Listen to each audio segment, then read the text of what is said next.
Hello दोस्तों, मैं विनय आपका आपके अपने YouTube चैनल DCC विनय सर पर स्वागत करता हूं। दोस्तों, जैसा कि मैं आपको क्लास 10th और 12th के लिए ऑप्टिक्स रे ऑप्टिक्स पढ़ा रहा था, जिसका पहला चैप्टर था गोली दर्पणों के द्वारा प्रकाश का परावर्तन। आज उसके हम दूसरे पार्ट की बात करेंगे। पार्ट 1 में मैंने आपको प्रकाश के परावर्तन के संदर्भ में सारी चीजों को बता दिया था। आज उसी में हम सबसे पहला हेडिंग पढ़ेंगे, उसी के आगे विचलन कोण, अंग्रेजी में डेविएशन एंगल कहते हैं। और ये विचलन कोण हम प्रकाश के परावर्तन में ही पढ़ेंगे। सबसे पहले आइए हम विचलन का शाब्दिक अर्थ समझने का प्रयास करते हैं। विचलन का मतलब दोस्तों होता है अपने मार्ग से भटक जाना। किस तरीके से, आइए हम बताते हैं। जैसे मान लेते हैं ये रास्ते में एक सर्प है और ये आपका रास्ता है। कोई लड़का है, मान लेते इस तरीके से ऐसे ये जा रहा है। ध्यान दीजिए, ये सर्प है, ये लड़का इस डायरेक्शन में ऐसे जा रहा है। लेकिन जैसे ही लड़का यहां पहुंचा दोस्तों, मान लेते हैं लड़का यहां पर पहुंच गया, वह तुरंत देखता है कि उसके आगे रास्ते पर सांप है, सर्प है, स्नैक है। तो ये डर जाएगा बच्चा। जब ये डर जाएगा तो अब ये सोचेगा कि मैं इधर से जाऊंगा तो सर्प हमें डस लेगा। तो ये या तो इस तरीके से अपना मार्ग बदल करके चला जाएगा, या तो इधर मार्ग बदल करके चला जाएगा, या वापस लौट आएगा। इस तरीके से कंडीशन जनरेट होती है। तो मान लेते हैं ये लड़का दोस्तों, ये लड़का इस डायरेक्शन में मुड़ करके चला गया। इसका मेन रास्ता कौन था, इसका लक्ष्य क्या था? इसको तो आगे जाना था, इसका मेन रास्ता ये था, बट ये अपने मार्ग से इधर आ गया, इस तरीके से जाने लगा। इसका मतलब ये हुआ कि ये अपने मार्ग से भटक गया। भटकने को ही कहते हैं विचलित हो जाना। तो यहां हम लोग हेडिंग क्या है, विचलन कोण है।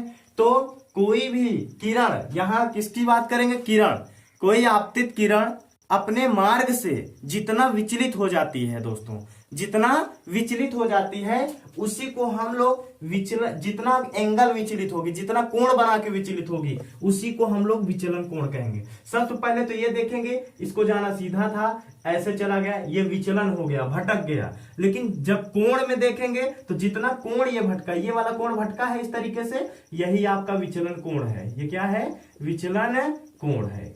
ये तो हमने आपको एक एग्जाम्पल देकर बस समझाने का प्रयास किया है।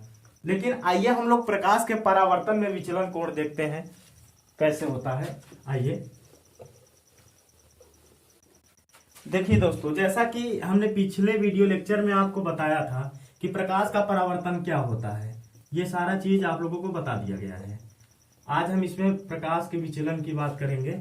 जैसे ये आने वाली प्रकाश किरण है, इसको हम लोग नाम देंगे आपतित किरण। आपतित किरण, जिसको इंसिडेंस रे कहते हैं। और यहां से किरण विचलित होकर के अर्थात अपने ही माध्यम में वापस लौट जाती है, तो इसको हम लोग क्या कहते हैं, परावर्तित किरण। परावर्तित किरण इंग्लिश में क्या कहते हैं, रिफ्लेक्टेड रेज कहते हैं दोस्तों, रिफ्लेक्टेड रेज। और जिस बिंदु पर आता है उसको आता है किरण, आपतित किरण जिस बिंदु पर पड़ता है, किसके, ये है परावर्तक तल।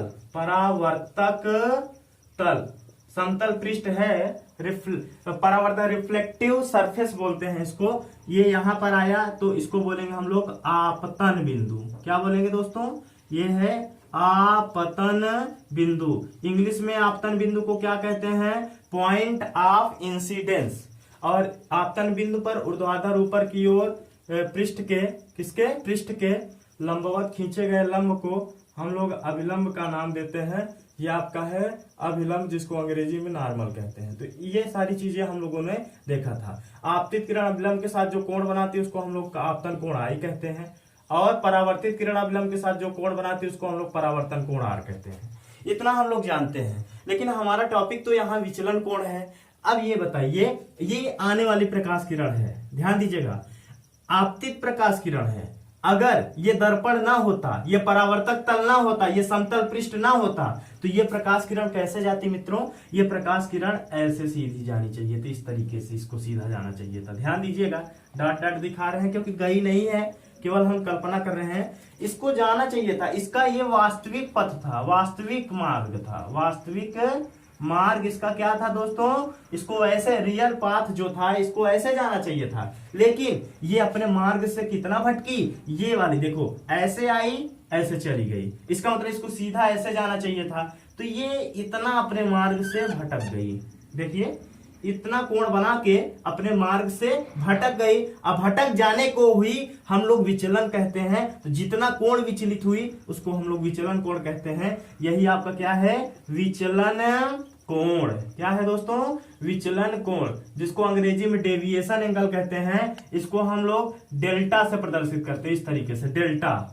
देखिए ये डेल्टा है, तो विचलन कोण को डेल्टा से रिप्रेजेंट किया जाता है, प्रदर्शित किया जाता है।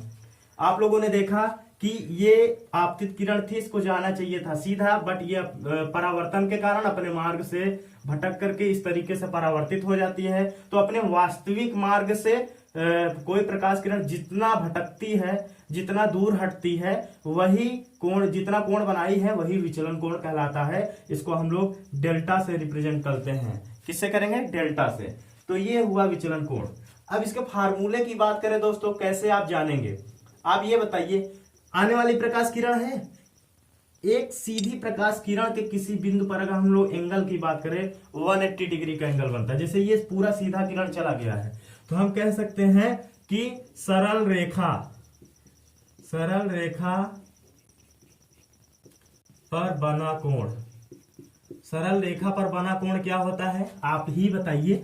सरल रेखा पर बना कोण 180 डिग्री होता है। अब ये कोण कितना है, यहां से लेकर के ये पूरा टोटल कोण है सरल रेखा पर, इस पॉइंट पर। देखिए ये, इसका मतलब हम लोग अगर देखें तो ये आई भी कोण इसमें शामिल है। देखिए इतना ये आई है, ये क्या है आर है, और इतना क्या है दोस्तों, ये विचलन कोण है। तीनों को अगर मिलाएं तो वही सरल रेखा पर बना कोण होगा। और हमको पता है कि सरल रेखा पर बना कोण कितना होता है, 180 अंश होता है, 180 अंश होता है।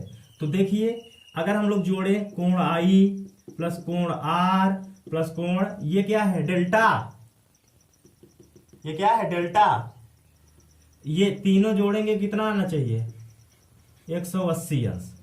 अब चूंकि हम लोग परावर्तन के नियम से पढ़े हैं दोस्तों, परावर्तन के नियम से, प्रकाश के परावर्तन के नियम से हम लोग क्या पढ़े हैं, प्रकाश का परावर्तन का नियम ये कहता है आई बराबर हमेशा आर होता है, अर्थात आपतन कोण परावर्तन कोण के बराबर होता है। जब आई बराबर आर है तो आई की जगह पर हम लोग आर रख सकते हैं, अब प्लस यहाँ आर है ही, प्लस ये क्या है डेल्टा है, बराबर आ गया 180 अंश। ठीक है, आर आर मिलके हो जाएगा 2r, अब प्लस डेल्टा बराबर कितना हो गया दोस्तों, 180 अंश। अगर हम लोग डेल्टा को रोक लें तो 180 अंश, ये 2r प्लस में है, उधर जाएगा -2r हो जाएगा।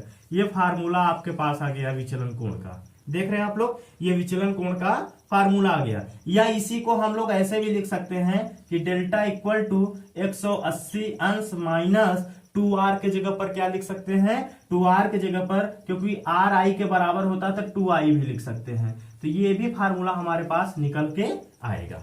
तो हम लोगों ने देखा कि विचलन कोण में, अर्थात प्रकाश के परावर्तन में जो विचलन कोण बनता है वो कितने के बराबर होता है, तो विचलन कोण होता है 180 माइनस 2r, r का मतलब परावर्तन कोण, अर्थात 180 में परावर्तन कोण का दोगुना करके घटा दीजिए, जो कोण आता है उसी को हम लोग विचलन कोण कहते हैं। या फिर r और i दोनों बराबर होते हैं, i भी रख सकते हैं। 180 अंश में आपतन कोण के मान को दुगुना करके घटा देने पर जो आएगा वही आपका क्या हो जाएगा, डेल्टा हो जाएगा। ठीक है दोस्तों, तो इस तरीके से हम लोगों ने विचलन कोण के फार्मूलों को देखा। अब इसी से हम लोग न्यूमेरिकल लगाएंगे। पहला विचलन कोण का फार्मूला क्या है, डेल्टा बराबर 180 माइनस 2r कहिए, या इसी को हम लोग कह सकते हैं डेल्टा बराबर 180 अंश माइनस 2i। आइए कुछ न्यूमेरिकल देख करके हम लोग उसको सॉल्व करने का पूरा प्रयास करते हैं। ठीक है, उम्मीद करते हैं आपको समझ में आया। इसको स्क्रीनशॉट ले लीजिए, फिर हम लोग इसको मिटा करके न्यूमेरिकल करते हैं। ठीक है,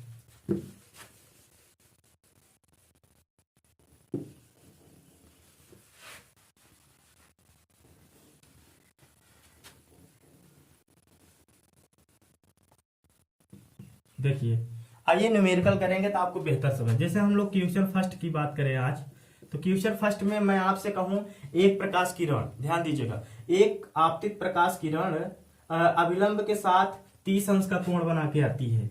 एक आपतित प्रकाश किरण अभिलंब के साथ, ये आपका अभिलंब है, अभिलंब के साथ 30 अंश का कोण बना के आती है।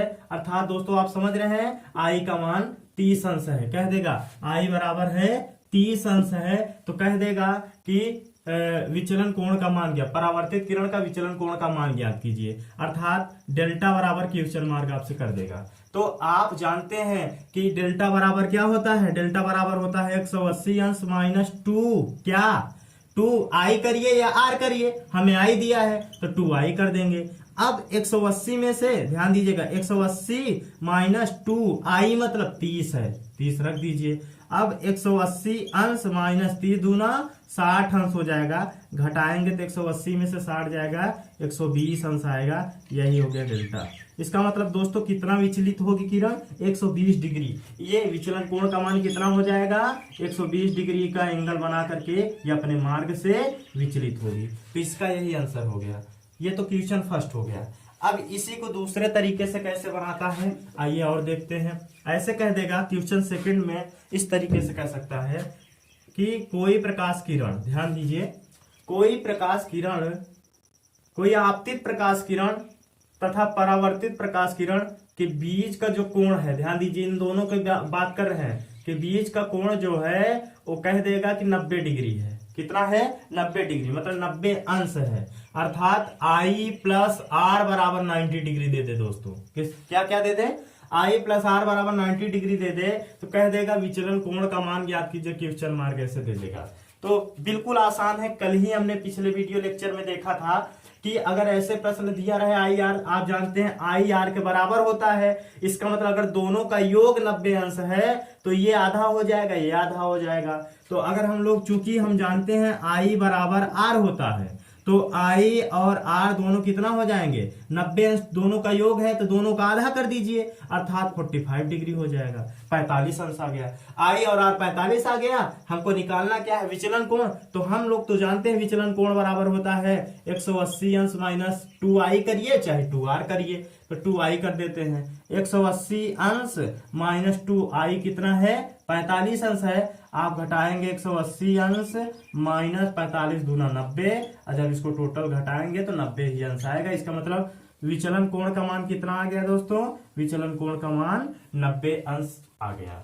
इस तरीके से आपके प्रश्न पूछे जाएंगे एग्जाम में विचलन कोण से रिलेटेड, वो भी किसका विचलन कोण, विचलन कोण based on reflection of light, अर्थात प्रकाश के परावर्तन पर आधारित विचलन कोण हम लोग देखेंगे। ठीक, ये हुआ विचलन कोण की बात। नेक्स्ट न्यूमेरिकल की अगर हम बात करें, घुमा करके दूसरे तरीके से भी पूछ ले सकता है प्रश्नों को। किस तरीके से, कह देगा कि एक आपतित प्रकाश किरण, ध्यान देना भाई, एक आपतित प्रकाश किरण समतल पृष्ठ के साथ, इसके साथ देखिए फिगर में देखिए, एक आपतित प्रकाश किरण समतल पृष्ठ के साथ 30 अंश का कोण बना के आपतित होती है। कितना, 30 अंश का, अर्थात समतल पृष्ठ के साथ 30 अंश का कोण बनाई है। तो पूछ लेगा समतल पृष्ठ के साथ बना कोण, समतल पृष्ठ के साथ बना कोण, बना कोण कितना है दोस्तों, समतल पृष्ठ के साथ बना कोण 30 अंश है। पूछ लेगा, क्या पूछेगा, कई चीजें पूछ सकता है। आपतन कोण का मान बताइए, परावर्तन कोण का मान बताइए, विचलन कोण का मान बताइए। ये 3 प्रश्न आपसे पूछ सकता है। तो इसको कैसे करेंगे, बिल्कुल आसान है। कल ही हमने देखा था कि आपतित किरण, ये देखिए ये अभिलंब है, तो अभिलंब समतल पृष्ठ का के साथ 90 डिग्री का एंगल बनाता है। तो जब अकेले ये 30 अंश से ये कितना होगा, 60 अंश, जाहिर सी बात है दोनों का योग 90 आना चाहिए। तो आई बराबर कितना आ जाएगा, हम ऐसे कह सकते हैं 90 माइनस 30 कर सकते हैं। अब 90 में से 30 घटाएंगे 60 आ जाएगा, ये आई आ गया। अब आई 60 अंश है तो आर भी कितना होगा, 60 अंश। और जब हमको आई आर पता चल गया तो विचलन कोण तो हम लोग निकाल ही सकते हैं। डेल्टा बराबर हो जाएगा 180 माइनस 2 आई। अब 180 अंश माइनस 2 आई मतलब कितना है भाई, 60 अंश है। अब दोनों का मल्टीप्लाई करेंगे, 180 अंश माइनस 6 दूनी 12, 120 अंश, घटाएंगे तो कितना हो जाएगा, 180 अंश माइनस 120 अंश, तो टोटली आपका आएगा 0, 8 में 2 60 अंश आएगा। तो विचलन कोण कितना है भाई, विचलन कोण 60 अंश आएगा। इसी तरीके से कई न्यूमेरिकल घुमा फिरा के आपसे पूछने का प्रयास करेगा। इस तरीके से हम लोगों ने देखा कि विचलन कोण क्या होता है प्रकाश के परावर्तन में, और उस पे आधारित कम 3 न्यूमेरिकल हमने देखे हैं। अब इसके आगे आप लोग नेक्स्ट वीडियो लेक्चर में पढ़िएगा। इतना धीरे धीरे आप कंप्लीट करते जाइए, नोट्स जरूर बनाइएगा, क्योंकि चीजें उतना ही बेहतर समझ में आती है जब आप खुद से नोट्स बनाते हैं। और ये ना सोचिए कि मैं ऑनलाइन पढ़ रहा हूँ, मेरा समय लॉस हो रहा है। मैं आपको 100% बताना चाहूंगा कि अगर आप अपने कार्य के प्रति ईमानदारी से मेहनत करेंगे तो जाहिर सी बात है आपको सफलता मिलेगी, क्योंकि there is no shortcut of success. सफलता का कोई शॉर्टकट मंत्र नहीं होता है। आप मेहनत करिए, चीजें बेहतर होती चली जाएंगी। ठीक है, आज के लिए इतना ही रखते हैं दोस्तों।